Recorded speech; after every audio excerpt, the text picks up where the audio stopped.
Welcome back to my channel. आज के आबार आरेकटा रेसिपि निये चले एसेछि। आज आमि बानाচ্ছি मोरला माछेर चच्चड़ी। तो तार जोन्नो आमार लागबे पेঁয়াজ कुचि, टमेटो कुचि, रसुन, आदा, लंका, रेड चिली पाउडार, सर्षे बाटा, आलू। तो एखाने आमि मोरला माछटाके नुन हलुद दिये मेखे आमि एकटु डिप फ्राई करे निচ্ছি। करार पर आमि सेई तेलेई एकटु कालो जिरे दिয়েছি, দিয়ে একটু পেঁয়াজ কুচি দিলাম, দিয়ে এটাকে আমি একটু সটে করে নেব। তারপরে আমি বাকি উপকরণগুলো দিয়ে দিচ্ছি,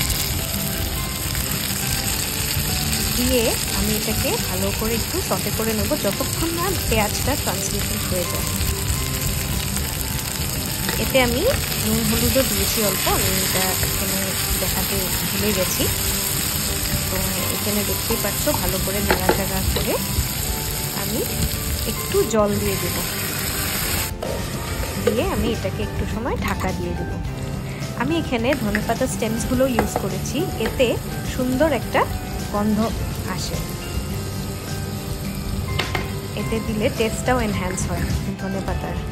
তারপরে আমি ওই ইয়েতে আমি একটু সর্ষে বাটাটা দিয়ে দিয়েছি, দিয়ে ওই বাটির জলটাই আমি অল্প দিয়ে দিয়েছি, দিয়ে এটাকে আমি আবার একটু নাড়াচাড়া করে আমি আবার ঢাকা দিয়ে দেবো খানিকক্ষণের জন্য। যখন তেলগুলো সাইড দিয়ে ছাড়া শুরু হয়ে যাবে আমি ভেজে রাখা মোরলা মাছগুলো দিয়ে দেব, দিয়ে আবার একটুখানি জল দিয়ে আমি খানিকক্ষণের জন্য আবার ঢেকে রেখে দেব।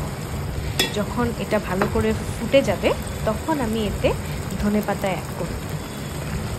ধনেপাতা অ্যাড করে খানিকক্ষণ স্ট্যান্ডিং টাইম দিয়ে দিলে রেডি হয়ে যাবে আমাদের মোরলা মাছের চচ্চড়ি। ভালো লাগলে প্লিজ লাইক শেয়ার সাবস্ক্রাইব করবেন।